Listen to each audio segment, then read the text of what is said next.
اعوذ باللہ من الشیطان الرجیم بسم اللہ الرحمن الرحیم۔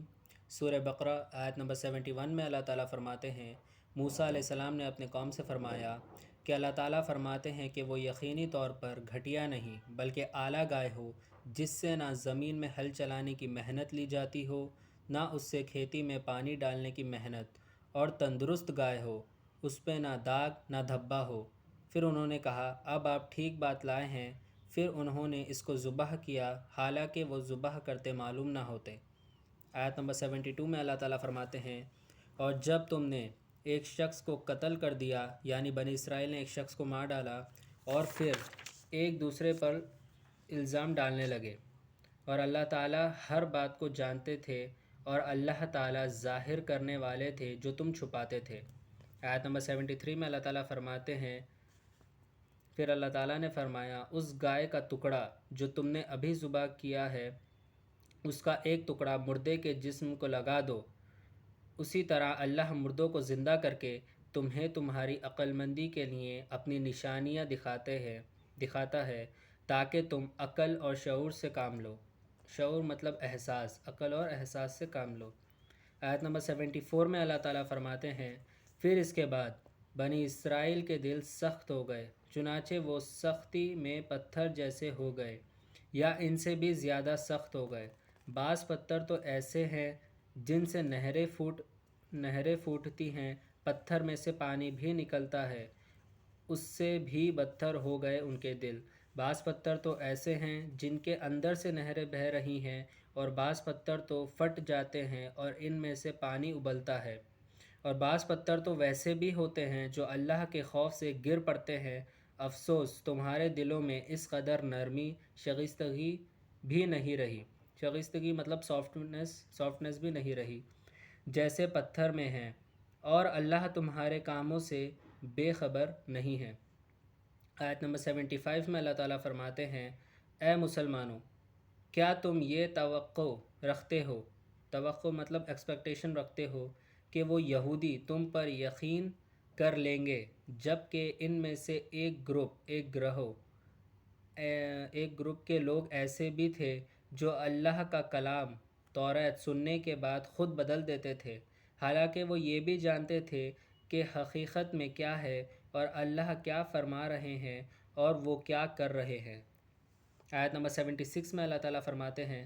اور ان کا حال تو یہ ہو چکا ہے، جب اہل ایمان والوں سے ملتے ہیں تو کہتے ہیں کہ ہم بھی تمہاری طرح حضرت محمد صلی اللہ علیہ وآلہ وسلم پر ایمان لے آئے ہیں، اور جب یہ اکیلے میں ہوتے ہیں تو کہتے ہیں، کیا تم مسلمانوں کو نبی آخر الزماں محمد صلی اللہ علیہ وآلہ وسلم کی رسالت اور شان کے بارے میں بیان کر دیتے ہو جو اللہ نے تم پر توریت کے ذریعے ظاہر کی تھی؟ کیا اتنی بھی عقل نہیں ہے؟ آیت نمبر 77 میں اللہ تعالیٰ فرماتے ہیں، کیا وہ نہیں جانتے کہ اللہ کو وہ سب کچھ معلوم ہے جو وہ چھپاتے ہیں اور ظاہر کرتے ہیں۔ آیت نمبر 78 میں اللہ تعالیٰ فرماتے ہیں، اور ان یہود میں سے بعض ان پڑھ بھی ہیں جو سوائے سنی سنائی جھوٹی امیدوں میں ہیں، صرف جھوٹی امیدوں میں ہیں سنی سنائی، اور ان کو کتاب کے میننگ بھی نہیں معلوم۔ وہ جو توریت ہے ان کے پاس، اس کتاب کے ان کو میننگ بھی نہیں معلوم ہے اور اس کا کوئی علم بھی نہیں ہے، اور وہ صرف وہم اور گمان میں ہی ہے۔ آیت نمبر 79 میں اللہ تعالیٰ فرماتے ہیں، بس ایسے لوگوں کے لیے بڑی خرابی ہے جو اپنے ہی ہاتھوں سے کتاب لکھتے ہیں اور پھر کہتے ہیں کہ یہ اللہ تعالیٰ کی طرف سے ہے تاکہ اس کے بدلے میں تھوڑے سے پیسے کما لیں۔ تو ان کے لیے اس کتاب کی وجہ سے ہلاکت ہے جو ان کے ہاتھوں نے لکھی ہے، اور وہ ایک تباہی ہے جو وہ کما رہے ہیں۔ آیت نمبر 80 میں اللہ تعالیٰ فرماتے ہیں، اور وہ یہود یہ بھی کہتے ہیں کہ ہمیں دوزخ کی آگ کبھی نہیں چھوئے گی سوائے چند دن کے۔ اللہ تعالیٰ نے فرمایا کہ اے رسول صلی اللہ علیہ وآلہ وسلم، آپ ذرا ان سے پوچھئے کہ کیا تم نے اللہ سے وعدہ لیا ہوا ہے؟ پھر وہ اپنے وعدے کے خلاف ہرگز نہیں جائے گا، یا تم اللہ کو یوں ہی بہتان باندھتے ہو جو تم بھی نہیں جانتے۔ آیت نمبر 81 میں اللہ تعالیٰ فرماتے ہیں، ہاں واقعی جس نے برائی اختیار کی اور اس کے گناہوں نے اس کو ہر طرف سے گھیر لیا تو وہی لوگ دوزخی ہیں اور وہی اس میں ہمیشہ رہنے والے ہیں۔ آیت نمبر 82 میں اللہ تعالیٰ فرماتے ہیں اور جو لوگ ایمان لائے اور انہوں نے نیک عمل کیے تو وہی لوگ جنتی ہیں، وہی اس میں ہمیشہ رہنے والے ہیں۔ آیت نمبر 83 میں اللہ تعالیٰ فرماتے ہیں اور یاد کرو جب اللہ تعالیٰ نے اولاد یعقوب یعنی بنی اسرائیل سے پختہ وعدہ لیا، پکا وعدہ لیا کہ اللہ کے سوا کسی کی عبادت نہیں کرنا اور ماں باپ کے ساتھ اچھا سلوک کرنا اور رشتہ داروں، یتیم و محتاجوں کے ساتھ بھلائی کرنا اور عام لوگوں سے بھی نرمی سے بات کرنا، اچھے اخلاق کے ساتھ پیش آنا اور نیکی کی باتیں کرنا اور نماز قائم رکھنا اور زکوٰۃ دیتے رہنا، پھر تم میں سے چند لوگوں کے سوا بہت سارے لوگوں نے یہ وعدے کو توڑ دیا اور تم حق سے غریزی کرنے والے ہو، مطلب حق سے بچتے پھرنے والے ہو۔ آیت نمبر 84 میں اللہ تعالیٰ فرماتے ہیں اور جب اللہ نے تم سے یہ پکا وعدہ لیا کہ تم آپس میں ایک دوسرے کا خون نہیں بہاؤ گے، نہ اپنے لوگوں کو اپنے گھروں سے، اپنی بستیوں سے نکال کر جلا وطن کرو گے، اور پھر تم نے حکم کا اقرار کر لیا اور تم اس کی گواہی بھی دیتے رہے۔ آیت نمبر 85 میں اللہ تعالیٰ فرماتے ہیں پھر تم ہی وہ لوگ ہو جو اپنوں میں قتل کر رہے ہو اور اپنے ہی ایک گروپ کو کنٹری سے باہر نکال رہے ہو اور ان کی زیادتی کے کاموں میں ان کے خلاف ان کے دشمنوں کی مدد بھی کرتے ہو، اور اگر وہ قیدی ہو کر، اگر وہ بعض ان میں سے پکڑے جائیں اور قیدی ہو کر تمہارے پاس آ جائیں تو تم فدیہ دے کر انہیں چھڑا بھی لیتے ہو، پیسے دے کر انہیں چھڑا بھی لیتے ہو تاکہ وہ تمہارے احسان مند ہو، یعنی ان کے اوپر ان کا کمانڈ رہے، حالانکہ ان کا وطن سے نکالا جانا بھی تم پر حرام کر دیا گیا تھا۔ کیا تم کتاب کے بعض حصوں پر ایمان رکھتے ہو اور بعض کا انکار کرتے ہو؟ بس تم میں سے جو شخص ایسا کرے گا اسی کی کیا سزا ہو سکتی ہے سوائے اس کے کہ دنیا کی زندگی میں ذلت اور رسوائی، اور قیامت کے دن ان لوگوں کو سخت ترین عذاب کی طرف لوٹائے جائیں گے اور اللہ تمہارے کاموں سے بے خبر نہیں ہے۔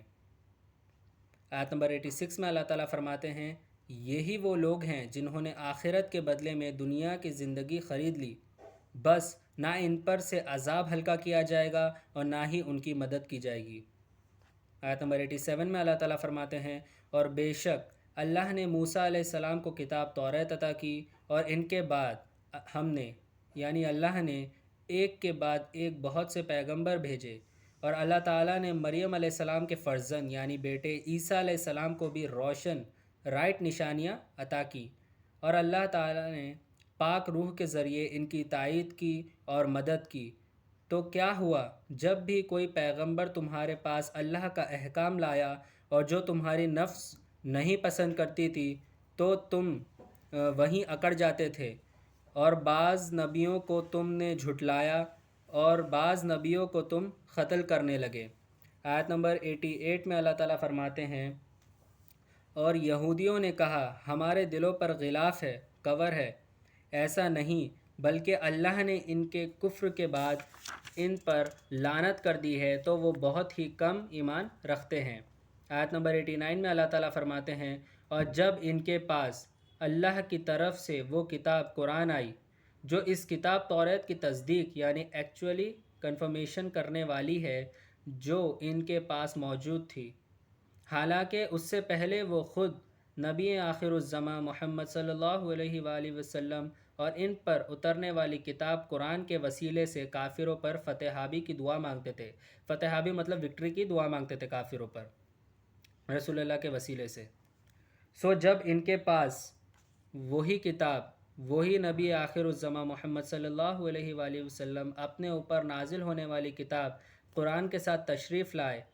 لے آئے جن کو وہ پہلے ہی سے پہچانتے تھے تو اسی کے وہ خلاف ہو گئے۔